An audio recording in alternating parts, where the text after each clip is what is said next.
Browns will go into the offseason trying to figure out, who do we draft, who do we sign in free agency. That's kind of part of the planning that's going on now.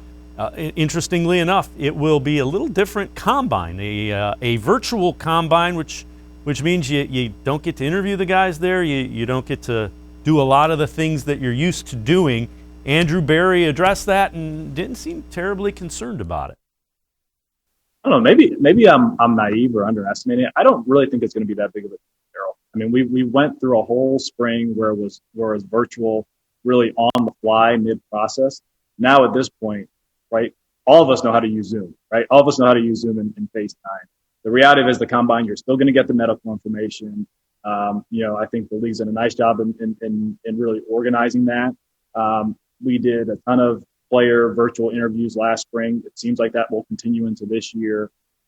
We'll be able to ascertain the physical measurable data that we need.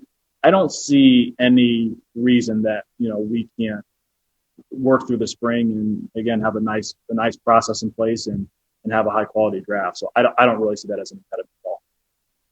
All right, let me translate. Andrew Berry saying we put in an offense and a defense virtually. This scouting thing virtually, that'll be pretty easy. I mean, what they did virtually is pretty impressive. So I understand his confidence in them being able to do the combine virtually as well. Yeah, well, one of the biggest benefits of the combine is to do interviews with guys. That's a huge part of it. I mean, you don't necessarily need to be standing there timing a guy. You can see that stuff.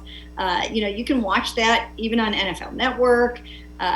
So the interviews, you can do those on Zoom. They are so used to doing Zoom work now and FaceTime and whatever else they need to do.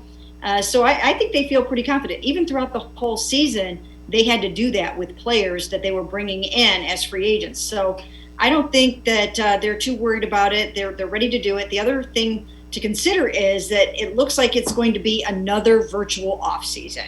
Now, that's the thing that I think is a little bit different.